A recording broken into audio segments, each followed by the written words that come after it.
चलित वर्ष राज्य में अभाव रहिबो नाही सार सार गच्छित रखा जाइछि। पूर्वर यूरिया सार सबु पैक्स रे मौजूद रखा जाइछि। 81,000 टन स्टॉक रहिछि। आहुरी सार आसुछि बोली कहिसंती समवाय मंत्री प्रदीप बड़ सामंत। गत वर्ष भी सारर अभाव नथिला। विगत सरकार 100 टंका बोनस देई नथिले, जेउथिपाई चासी भय कले भी काले बीजेपी सरकार 800 टंका देबनी।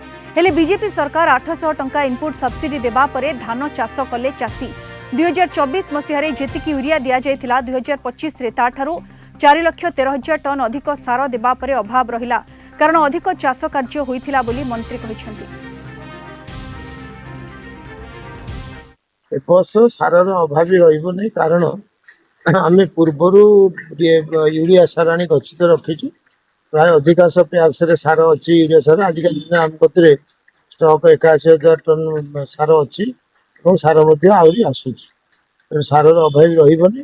गत वर्ष मध्य सारर अभाव नथिला। आमे 24 मसीह जेतिकी यूरिया देइथिलु ताटु 3,13,000 टन अधिक सार मध्य 25 मसीह देइछु। देला परि भी अभाव रहिला। तेणु सरकारଙ୍କର କିଛି ଏଥିରେ ଭୁଲ ନାହିଁ। ଚାଷ ଲୋକ ଅଧିକା କଲେ ଏବଂ ତାଙ୍କର ଜମି ଛାଡ଼ି ସରକାର ଜମି ଦଖଲ କରି କଲେ। ତା ସାଙ୍ଗରେ ପାଗ ଅନୁକୂଳ ହେବା ଦ୍ୱାରା ଫସଲ ମଧ୍ୟ ଅଧିକ ହେବା ଦ୍ୱାରା ଟିକେ ସର୍ଟ ପଡ଼ିଲା।